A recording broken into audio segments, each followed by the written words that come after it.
a man who had a big hand in 8 of those 20 for Manchester United. Sky Sports' Gary Neville was in studio with us last week. Gary, good to see you once again. So as you sit there right now, as a man who is a huge part of Manchester United catching and surpassing Liverpool, how do you feel as you see Liverpool a chance today to guarantee their 20th top-flight title? Painful, obviously. It took so long for Manchester United to get past Liverpool, but you also have to show respect to their achievements, what they've done, not only throughout their history of Liverpool. They've been a great side, great club, but also to win it this season when I don't think anybody had Liverpool down at the start of the season to win the title. They were obviously behind City and Arsenal in everyone's reckoning, and a team that obviously has an older group of players. That group of players that you saw there lifting the title, you know, some of them have left and some of them are a little bit older. The likes of Mane, Firmino and Fabinho in midfield, obviously Wijnaldum, Henderson have all left, and Van Dijk, Salah, Robertson all getting on a little bit. So I think it's an incredible achievement, particularly with Slot replacing Klopp. It's been said so many times this season. I feel a little bit of pain, but I've got huge respect for what they've done, because winning a title is the sort of greatest test of endurance. So when we look back at this team, what do you think, Gary? The gap that they have on everyone else, second place, Arsenal, what has made this team for Liverpool uniquely great? I mean, the consistency and reliability, the gap is not their problem. It's the problem of the others. I said last week on the show, I feel that Arsenal will feel really disappointed about this season. The season that Manchester City drop off, Arsenal was supposed to be the team that were there, and they haven't been there this season. They're so far off them. But Liverpool have been great. And just looking at a little stat before about Van Dijk. Van Dijk is so important, Van Dijk and Salah. What a great season they've had. I think for Slot to have coped with those questions all season as well about those players and then get them signed so late on, I think is even more of a testament to his managerial skills. I think that having Van Dijk at the back is huge for Liverpool. He's a monster of a player. Someone who I think can hold the rest of the team together, and he's, I think, been a difference player along with obviously Salah on the right wing. They're world class. You mentioned some of the new faces that we have seen since the last time they lifted the trophy. How do you think this team is set up for the years to come? Do you see them potentially making a run? Look, they could. I mean, what I would say about Liverpool in this last 7 or 8 years, they're very good in their recruitment. Obviously their net spend is lower than a lot of the top teams in the league. They pay decent wages, but they get the best out of all the players that they sign. Contrary to what some of the other clubs do, sign lots of players and they get worse. Liverpool, obviously, you know, you see the likes of Gravenberch, Gakpo, McAllister, Szoboszlai, those types of players that you're expecting. They struggled a little bit maybe at times last season, some of them, and then this season under Slot they sort of grow and grow, and they have faith in them, they have patience, all the right things that you do at a football club when you're recruiting well. And you know, if Liverpool recruit well in the summer, they're going to have to. I think they need some support, those current players that are there. But if they get the recruitment right, which they have done more often than not in this last 6 or 7 years, you couldn't write them off being in around it next season as well. All right, Gary, enjoy your time at the King Power. Thanks for the time, as painful as it may be today. That will be difficult. Yes, there we go. That's what I assumed. Hi, I'm Rebecca Lowe, and as we head towards the end of an exciting Premier League season, make sure you like and subscribe. After that very, very big breaking news concerning Liverpool, with Virgil van Dijk signing a new contract with the club, Sky Sports News understands that Carlo Ancelotti is expected to leave Real Madrid after the Copa del Rey final on April the 26th. Ancelotti cast doubt over his future as head coach after Wednesday's Champions League defeat by Arsenal, which saw his side lose 5-1 on aggregate in the quarter-finals. It's understood that he'll remain in place until the Copa del Rey final, but is expected to depart the club after that game. Real Madrid and Barcelona are currently fighting it out for the domestic double, with Ancelotti's side sitting 4 points behind Barcelona in the league with 7 games to play. Brazil want to appoint the Italian as their new manager, and he could be installed in the role before the end of the Spanish domestic campaign. This is very big news, not just in Spain, but in terms of global football, because Ancelotti has just been one constant for Real Madrid during this period of dominance, in particular of Europe. Yeah, absolutely. He's been absolutely magnificent. 5 Champions Leagues to his name, 3 of which he won with Real Madrid. He won a League and Champions League double on 2 occasions. He's arguably their most important manager in their history in terms of getting La Decima over the line in 2014, their first Champions League win since 2002. Absolutely vital, but he will be affected by this heavy defeat to Arsenal across 2 legs. 5-1 on aggregate. This is just the 3rd time in the last 13 seasons that Real Madrid haven't made the Champions League semi-finals. So a particularly devastating result for a club that have won 6 of the last 11 Champions Leagues. And it is still a massive decision, though, because the Copa del Rey final is a week on Sunday. There'll still be a matter of games to go in the La Liga title race. So it feels like they're almost accepting defeat in that to Barcelona. So a little bit of a surprise there. That is right, isn't it? Because they're not out of the title race. So then why make this decision now and not wait till the end of the season? It seems a little bit confusing because they won't even be able to appoint their successor to him, whoever it is, in mid-season anyway, because you expect that they are currently employed by another club, whether it's Xabi Alonso or Antonio Raiola, etc. So it does seem like a strange decision if it does come to fruition. And also, as you say, 4 points behind Barcelona. The Copa del Rey final looks very difficult to win. They've conceded 9 goals in 2 games against Barcelona this season. Barcelona are the strong favourites given their momentum, but it does feel like it would be a strange decision to do it with a few games remaining. This is just another example of the fact that it's all about the Champions League for Real Madrid these days. Absolutely. I mean, 15 titles to their name, 6 of the last 11. They've really based their entire ethos of the club on the Champions League. So going out in such a whimper to an Arsenal side, losing 6 games in this year's Champions League, conceding over 20 goals. They had that victory over Man City, but didn't really look in it from the first whistle against Arsenal. So a really, really devastating result for Ancelotti, but he'll be remembered incredibly fondly, not just at Real Madrid, but in European football. This is the end of his club career as well, having won the league title in every one of Europe's top 5 leagues. Astonishing comeback, and despite beating Paris Saint-Germain 3-2 at Villa Park, though, they've been knocked out of the Champions League. Well, for more on this, we can cross live to Villa Park now. Our reporter Daniel Kahn is there, having watched the game last night. Great to see you, Dan. So close to an incredible comeback. It just wasn't to be, but fair to say they will have learned lots from this first Champions League campaign? Yeah, good morning again from Villa Park. I think so, Paul. I think, first of all, it was a special night, a special occasion. Sometimes just a privilege to be at such a game like that. And I think for those Aston Villa players, they reached their absolute limits yesterday against one of Europe's best teams at this present moment. I mean, let's not forget, they were 5-1 down at one point in this tie when PSG scored 2 goals early in the first half on transition, as you would most likely expect, with Villa having to go for it and get some goals back, with Nuno Mendes and Achraf Hakimi getting the goals for them. But the way they fought back, Yuri Tillman's getting a goal back just before half-time, and then for 15-20 minutes in the second half, the energy, the atmosphere of Villa Park was something special. I mean, Luis Enrique, the PSG boss, said that he'd never seen his team be dominated by another, just as Villa had done against PSG in those 20 minutes or so. They couldn't deal, he said, with the physicality necessarily, and the long balls Villa were really addressing to them. And it was at that point you really thought Villa could get that equaliser to get back to 5-5 on aggregate. They had the chances. Gianluigi Donnarumma made some fantastic saves. He made 5 of them, 2 exceptional ones against Yuri Tillmans and Marcus Rashford. But they had a few other chances as well. Ezri Konsa could have got his head on a Marcus Rashford free kick, but it just wasn't to be. And it just feels like that third goal they conceded in the first leg in Paris might have been decisive. But look, when you step back, what a campaign it's been for Aston Villa. They remain unbeaten at home during this campaign, having beaten the likes of Bayern Munich and drawing against Juventus, for example. And I asked Unai Emery, the Aston Villa boss, just how he could reflect on this historic tie, and this is what he said. Tonight was the highest level we achieved. Of course, in Premier League we are playing against teams with the same level like PSG. In Champions League, and against teams like PSG, of course, is when we can test ourselves and how we are responding.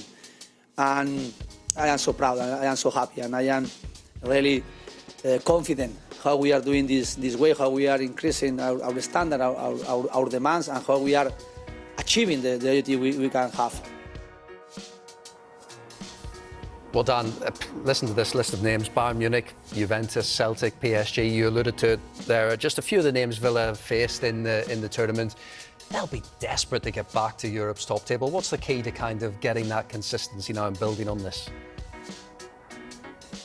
Well, Paul, as you know, at this point this season, this is where fatigue starts setting in for teams who've played so many games, especially managing Europe Cup competitions. You just wonder, after beating PSG on the night, how much of a boost these Aston Villa players will feel going into the business end of the season. Now their focus is on the Premier League to try and solidify a Champions League place so they can remain in this competition next season. And you look at the table, for example, I mean, just look how tight it is between third and 7th, where Aston Villa are just 3 points between them. And when you look at Aston Villa's fixtures coming up, they have Newcastle on the weekend, followed by Manchester City, and their remaining fixtures also have the likes of Bournemouth, Fulham, and the like as well. So they will have such a big say in European football come the end of the season. And I think this has just given Unai Emery and his Aston Villa players just that inspiration and that taste for Champions League football next season as well. Hopefully we can come back again quick again to play in Champions League. This is the objective. This is the next objective we will have for the next 6 matches we want to play in Premier League, and to get Europe and hopefully to get Champions League and to play in FA Cup as well for a trophy. And no more. Of course, every player they are here, of course, they are here because they deserve to be here and to play facing matches like today. I am so confident to get our objective, working hard until the last match we will face.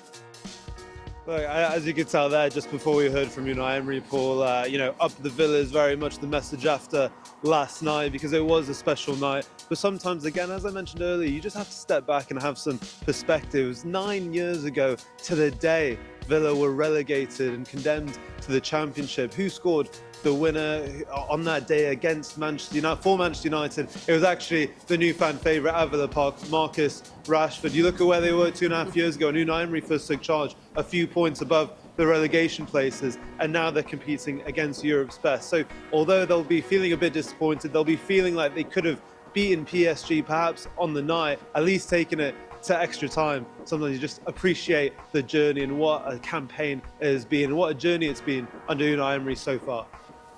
It has indeed been quite the journey. Daniel Kahn from Villa Park, thank you. Huge game for Arsenal now, because they are on the cusp of reaching the Champions League semi-finals for the first time since 2009.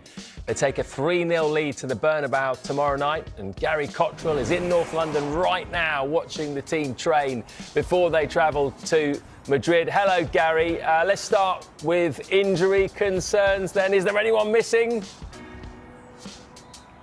Yeah, when you say cusp, being on the cusp of reaching a semi-final of the Champions League, I don't know whether having a really good chance of doing that is a big cusp or a small cusp, but either way, they're in really good shape, aren't they, Arsenal, ahead of this travel to Real Madrid. Let me move out of the way to bring you the good news for Arsenal fans as we move right over to the pitch on the far side to show you that pretty much everybody is out there, including, good news Arsenal fans, Thomas Partey, who obviously started last Tuesday against Real Madrid, played really well, started against Brentford at the weekend, played well, scored the goal, then went off injured with what Mikel Arteta described as something, and when asked to clarify what something was, the little injury that he picked up, he just said something again, but it obviously was very, very small, because he is out there with the rest of the team in these warm-ups and will travel out to Real Madrid. No Jorginho, he picked up a chest injury in that match, wouldn't have started anyway tomorrow night, I don't think, in Madrid, and I'm told he probably won't travel either, despite the fact that he's got all that Champions League experience and might be a valuable member of the group with that experience, but won't travel and will stay back and have treatment.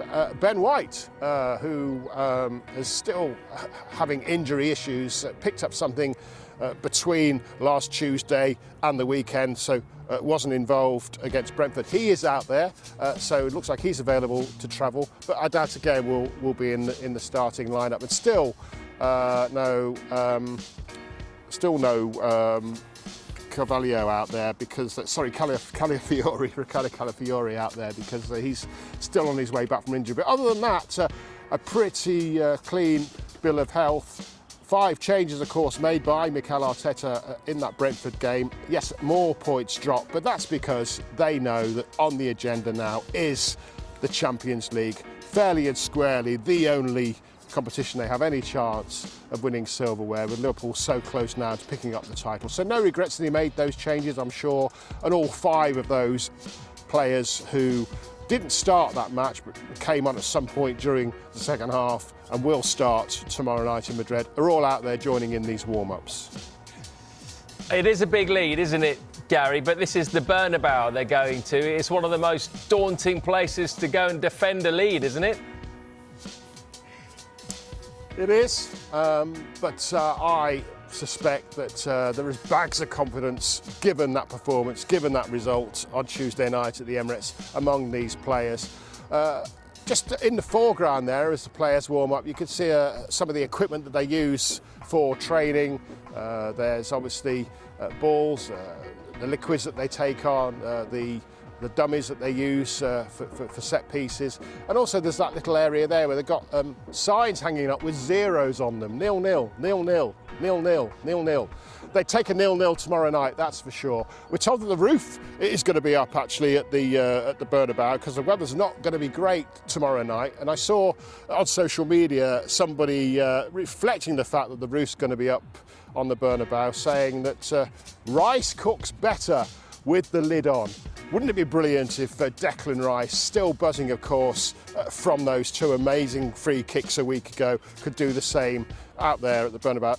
The important thing, I think, given that Real Madrid, we've heard from them, are really, really up for this one. They're doing everything they can to try and make sure that they do pull off this incredible comeback. Wouldn't it be great if Arsenal could stop Real Madrid getting off to a good start, a nice early goal, which really would put the pressure on Arsenal. But as I say, there's bags of confidence. We heard in the build-up, didn't we, last week to that victory, the hashtag, which was repeated by Mikel Arteta on numerous occasions, make it happen. And there's a real belief out there. You could see them all smiling and joking with each other as they walked out that they can make it happen. And the supercomputer, you know I love a supercomputer, the supercomputer agrees that it can happen because they've got Arsenal's second favourites to win the whole thing, to win the Champions League. Tomorrow night they make them 91.1% favourites to carry on through into the semi-final, and then to reach the final they're 47.8% second favourites, and to win it they're 24.51% favourites, second favourites to win it. Real Madrid, by the way, the chances, you'll work it out if you can do maths, the chances of them turning things around tomorrow night they have at 0.9%. By the way, just as we finish with the guys training, the referee tomorrow night, Francois Letexia.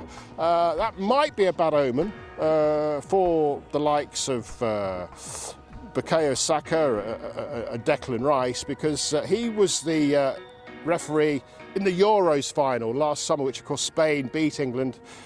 Also, though, bad news for Jude Bellingham, because he was experienced the wrong side of that decision, didn't he? But great news, perhaps potentially an omen for Mikel Merino. What another goal from him tomorrow night would mean to Arsenal.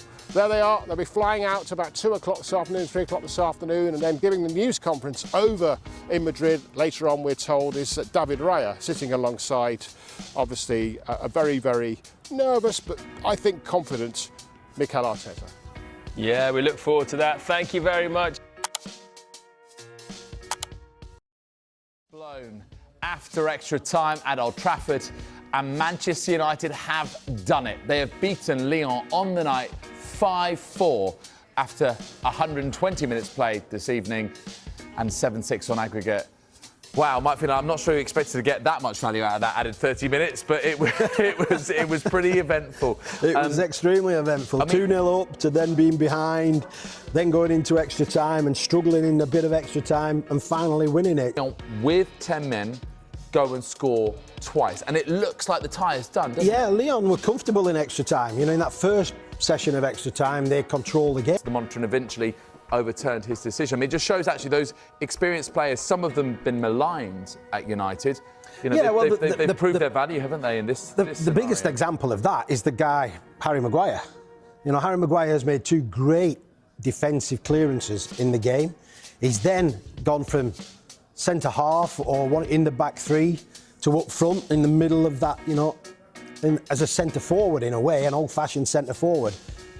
He's played as a utility player tonight. He's probably been played out of position all season. Maybe he's going to play centre forward for the rest of the season now. Who knows? But he's come up with the goods and he's gone through everything emotionally throughout this season. I'm really, really pleased for someone like Harry Maguire, and he deserves a lot of respect and a lot of credit for what he's just achieved there. Yeah, and Kobbie Mainoo as well. It was the tie before Maguire's winner.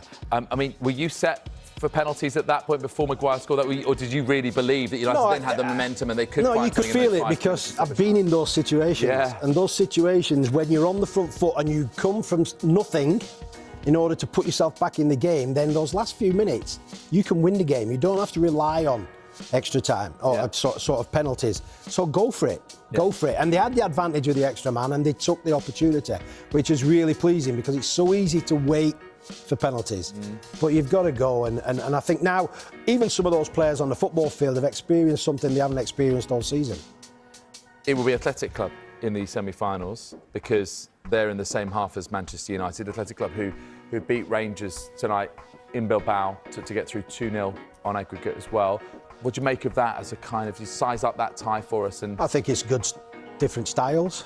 There'll be a different approach to the game. United have to do what they did the first half, and they should be doing that in the league. They were aggressive running forward, they passed the ball forward, not just short passes, they played long into those good areas. Højlund played really well in holding the ball up. He got runners from Garnacho and on the other side as well, in Bruno. So they penetrated purely through aggressive running beyond opposition, taking the game to the opposition. And it worked. And then all of a sudden they stopped doing that, possibly because they didn't have the energy or the legs, changed a few players which altered the dynamic of the team. They didn't have the length then to the game, but they finally broke through, and I think it did help in the end of having the extra man. Would winning this competition, and remember that United are the only unbeaten team in all of European competition after Chelsea lost to Legia Warsaw in their Conference League quarter-final second leg this evening. Is there a sort of inevitability about United feeling like they can continue that run and ultimately then win this thing? And would it save their season if they did? Well, they can certainly win it. They can certainly win it. They've put themselves in a great position to win it now. You know, and the momentum's with them. Like you say, they've got the results in Europe. They must concentrate on Europe now. I don't think they're in a position where they can get relegated. So wherever they finish is going to be a poor finish. But this competition has given them a little bit of hope and hopefully a decent summer's holiday, you know, at the end of it. But they need to keep progressing. They need to keep going forward, do the good things that they can do at the right moments in the game. And United have always been a team of hard running, penetrative running, forward passing, using width. And it came out a little bit in this game tonight. Yes, they suffered. They suffered through probably lack of concentration more than anything. And you can't do that in any game of football. You lack concentration, you get punished. And in Europe, it seems to be more. There's more punishment. And they've gone through the ringer there, you know, it's been an emotional roller coaster, as they say, throughout the game. But they stuck to it. And they sensed the moments when they were probably in with a real chance of winning the game, and they took that opportunity. What do you think is the one thing that Ruben Amorim is going to take from this occasion tonight? And I use the word occasion because it wasn't just a football match. It was a true spectacle, at times overwhelming, at times exhilarating, at times, you know, right down in the depths. What's the one thing that he's going to wake up tomorrow morning and go, right, that's something I can work with going forward? Yes, it will be something he can work with. He probably will be emotional as anybody tonight. But like I said before, he's now experienced something that he's probably not even experienced at Sporting.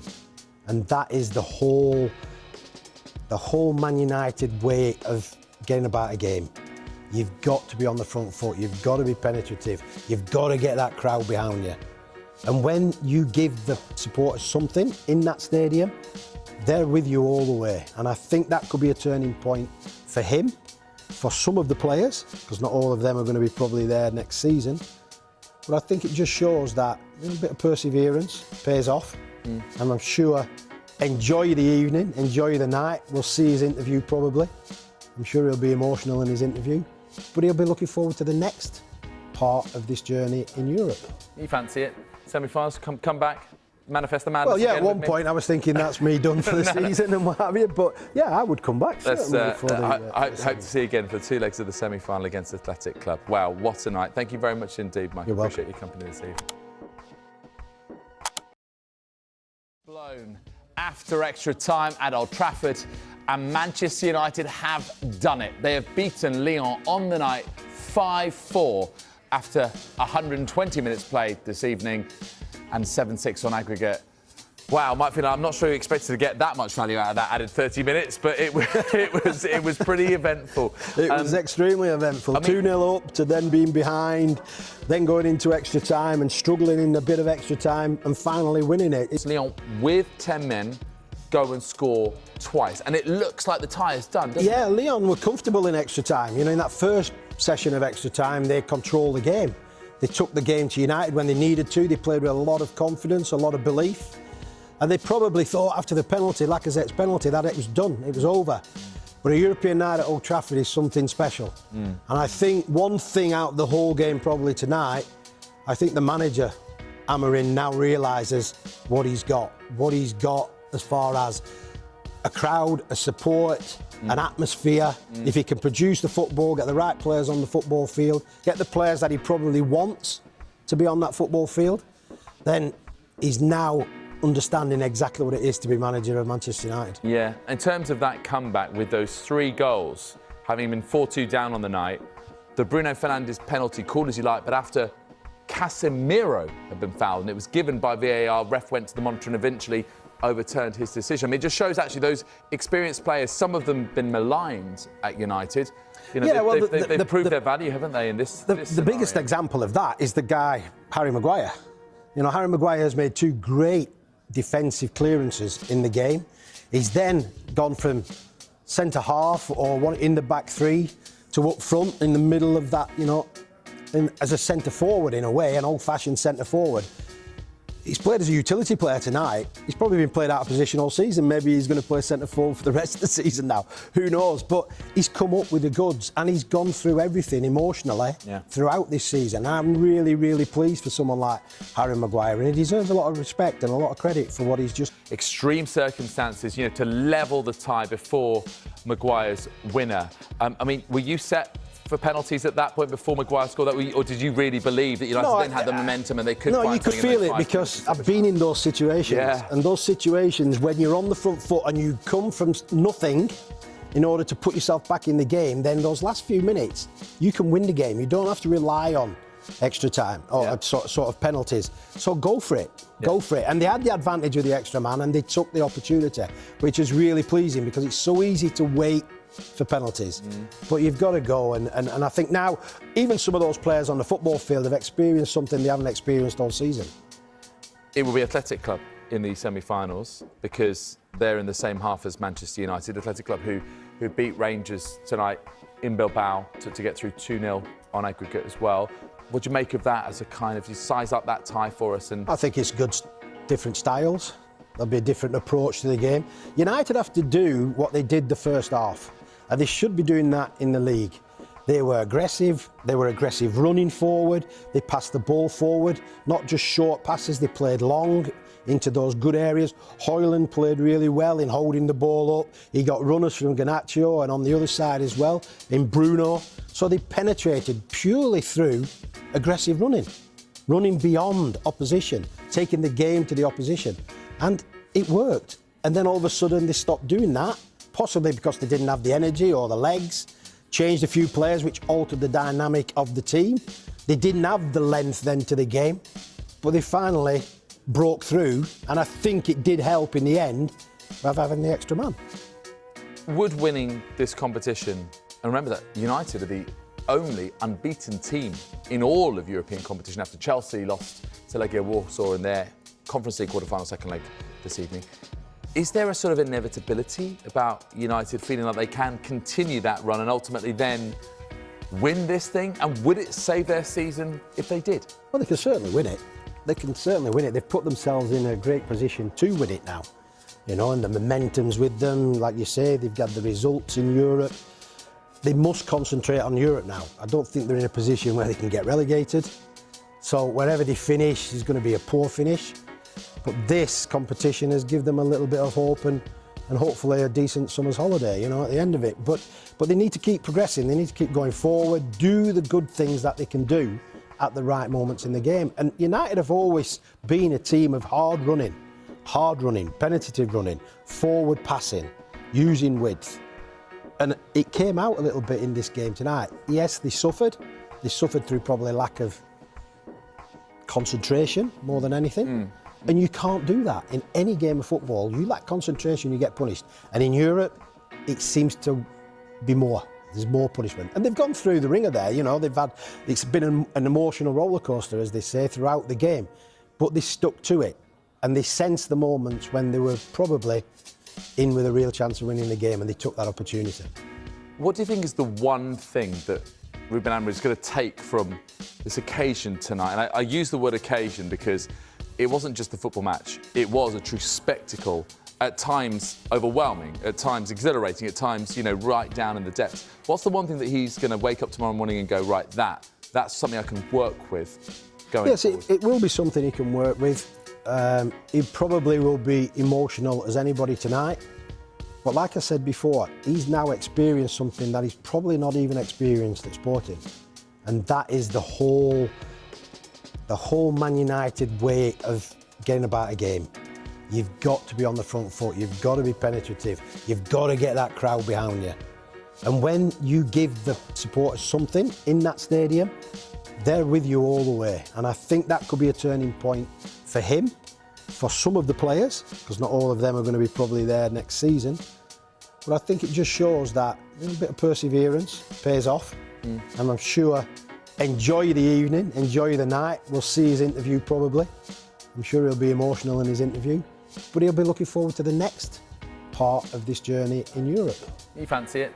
Semi-finals, come back, manifest the madness. Well, yeah, again at one point I was thinking that's me done for the season and what have you. But yeah, I would come back. I hope to see you again for the two legs of the semi-final against Athletic Club. Wow, what a night. Thank you very much indeed, Mike. You're welcome. Appreciate your company this evening. European double this season with Arsenal winning the Champions League maybe. What a couple of performances for them, Chris. Sure. Knocking out the holders over two legs, beating them convincing at the Emirates, and then going to the Bernabeu and beating them again. Just how impressive was that? Very, very. You know, a lot of people, and obviously it looks as if Carlo Ancelotti's going to lose his job off the back, and a lot of people will focus on Real Madrid, the holders, they've been knocked out. But Arsenal were unbelievable over two legs.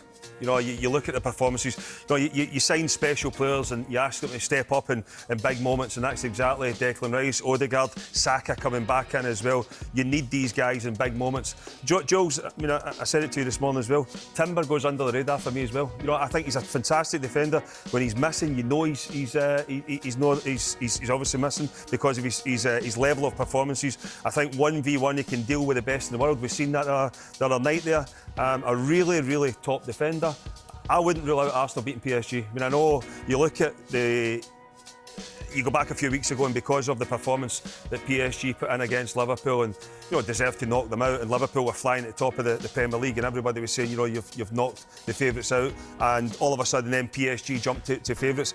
I thought there was vulnerability against them again with Aston Villa. You know, we've seen that on the counter-attack they are fantastic, but I wouldn't rule this Arsenal team out. You know, they've got, for me, pretty much everything apart from a number 9. But, you know, Moreno, I think, does a job. He's more compact in that midfield area that allows him to build through the pitch. But, not only to dismantle Real Madrid at the Emirates, but then to go to the Bernabeu and the performance that they did over there was incredible. That other semi-final is going to be very interesting as well. Inter Milan, they just keep going along. Nobody's really speaking about them because of, obviously Barcelona, but they've just knocked out Bayern Munich as well, and they're a proper team. They're a proper football team. You know, Barcelona, yeah, because of the history and the tradition, the way they've been playing, but you know, everybody thinks the winner's going to come from this semi-final of PSG and Arsenal. I wouldn't rule out Inter Milan either. And Lee, obviously you've been watching Villa very closely up against PSG, and boy did they push them in that second leg. Did they show Arsenal something of a blueprint then on how you can hurt this Paris side? Yeah, I think so. I think at home they've been excellent, PSG have, and you know, going over there and witnessing what it's all about. I think Arsenal are probably a bit more streetwise than what Villa were, so that's why I feel that Arsenal can go and beat PSG. And I think in that midfield area, you know, I think that's where I could identify that they sort of run all over Villa at PSG. But away from home, you could see the vulnerability, you know, the chances that Villa created, caused. And it surprised me, you know, to think that they were well in control of that tie. You're 2-0 up at Villa Park and how they sort of crumbled, and all of a sudden it was backs against the wall and another goal. You know, you're starting to think Villa could go and win the tie and go through. And that's credit to Villa. You know, I think that they really showed massive spirit. Some might have said it was a free hit with it being a 3-1, but PSG are a fantastic side. They really are. I'm with Boydie. I think Arsenal can go and beat these. I think for me, they go and beat these. I think they go and win the Champions League. I really do. And he will be sort of. I know we're talking about eggs in your basket. I think that's what his focus is going to be, isn't it? Winning the Champions League, and this is key. So I think that they can go and do PSG. I think they'll do a job on them there, and I think they'll beat them at home. Wow, Arsenal fans will like the sound of that. Lee thinks they can knock them out. What do the bookies think about it? And I presume Arsenal are favourites. Yeah, they've beaten under 15-time winners. No, it's Barcelona favourites 2-1. It's PSG 9-4. It's Arsenal third favourites, and Inter Milan are the outsiders, despite the fact they just don't concede goals this season in the Champions League. Two cracking semi-finals. We look forward to those. We have no time to dwell. We need to move on. A dramatic Champions League quarter-final second leg. The final whistle has gone at the Bernabeu. Arsenal have added another goal. It's finished 5-1 on aggregate. The holders are out. Jay Bothroyd is with us. What a night for Arsenal. It's been a great game, I have to say. I'm buzzing with this performance tonight. I mean, you look very relaxed, very relaxed. I wasn't at the beginning, but I am now. It was a great performance. Arsenal completely dominated Real Madrid. And then just at the end there, Martinelli topped it off with a great counter-attack. And it was Marino who picked the ball up on the edge of the box. He's played a great through ball. The back line of Real Madrid couldn't step up because they're in their own half. And then Martinelli's used his speed, gone through, come across the defender and just slotted it, Henry-like finish to make it 5-1. I did say 5-1. And it was like easy work, really. They're the holders. We beat them 5-1. It was really easy. They've had like 2 shots on target. You know, obviously they scored a goal, mistake by Saliba, but overall it was a great performance by Arsenal. A momentous night for Arsenal, but also for Mikel Arteta as well, to essentially demolish the holders, Real Madrid. And that's exactly what it was. It really was. They had no idea. It's not the Real Madrid I recognise. You know, when we think about the great Real Madrid sides, we think about Ronaldo, you know, Benzema, turning up, putting in big performances, scoring big goals when needed, like sort of Toni Kroos they needed tonight. Some invention, some imagination, some of them cute passes that they play. There was none of that tonight, none of that at all. And it was just, they was crossing the ball from deep. And I don't know what their game plan was, to be honest, because they were just putting like willy-nilly crosses in from deep, from wide. But there was no, you know, Mbappe, he's not an out-and-out striker. He doesn't fancy getting on the end of things. Arsenal defenders were happy with that. If you had said to the Arsenal defenders before this tie started, will you be happy just defending crosses? They would have been, yeah, no problem. It was a poor performance from Real Madrid tonight, and you know the fans were, you know, very frustrated. They were whistling, you know, towards the end of the first half. Obviously, Ancelotti's, you know, disappointed. But to say that that's the holders of Champions League and you've gone out by losing 5-1 is really poor tonight. And Arsenal through to the semi-finals where they'll play Paris Saint-Germain. What chance Arsenal to get by them? Again, another tough game. Paris Saint-Germain have got some really good young players, a very quick front line, a bit like Real Madrid's front line. But again, I think that Arsenal have the minerals to get this done because defensively, they're so well organised. Kiwior stepped in for Gabriel. If I'm honest, I thought that Real Madrid players might kind of, try and hang around him because he hasn't played as much as, other players have in this Arsenal squad. But he's come in and he's done really well. And then Timber's put in a solid performance. I feel like, and I said this at the beginning of the season, if Arsenal are going to win a title, when I say title, I mean like the league or the Champions League, it's going to be because of the defence. Arsenal's defence is one of the best in the world. They're very solid, they're very good in one-on-one situations, and that's what you need in this day and age, in this kind of game. So I feel like they can deal with Paris Saint-Germain's threats as well. And tell us more about Declan Rice's performance tonight, out of this world, and particularly up against Jude Bellingham as well. Those two had a right fight tonight. Yeah, they had a few arguments on the pitch as well. I mean, that goes to show you, when you're playing against another team, whether it's your friend or not, you've got no friends in football when it comes to you playing against your mate. And that's what he's done tonight. He's put in a very mature performance. I always say with Declan Rice, he's not wearing the captain's armband, but he's the leader in that side. He leads by example. He demands off all of his players. I mean, just there at the end, Partey got a yellow card, which was poor from him, really. He got involved with something with Rudiger that he didn't need to. And Declan Rice is having a go at it and saying, what are you doing? You don't need to get involved in that silliness. And that's what captains do. And he's done that over 2 legs. He's been colossal in that midfield. And Partey was, to be fair to him, he kept Bellingham quiet. I didn't even see Bellingham like most of the game. But again, it's not just those 2 players. Everyone played their part tonight. Martinelli finished it off with a great goal as well. And what about the resilience of Bukayo Saka? Whenever something goes wrong for him, he's always able to come back strong. The penalty, look, I mean, it was shocking. Yeah. But to come back and the finish for his goal was outstanding. What about his resilience tonight? Exactly, and that's what we've seen from... People forget that Saka's so young still. But from when he came into this Arsenal first team, he's had a lot of knockbacks, club and country, but he always rises to the occasion. Tonight, he had a big moment early on in the game and he fluffed his penalty. He made the wrong decision. Instead of just hitting the corners like he normally would, like he has done. That's the first time I've seen him trying to dink the ball. And he made a mistake. And it could have cost Arsenal, but he got himself back on track. He went in at half-time. I'm sure Arteta would have said to him, listen, don't worry about that. It's gone, we're still winning. And he's come out in the second half and it was a great goal. He actually started the move. He received the ball in the wide area, and they start passing it across and his movement was all the way across the line until he arrived in the middle of the pitch, made a great curved run, and then Martinelli found him and it was a great dink over Courtois. Courtois is 6'7". The fact that he's showed that much composure with that chance, he was so clinical, dinked it over him.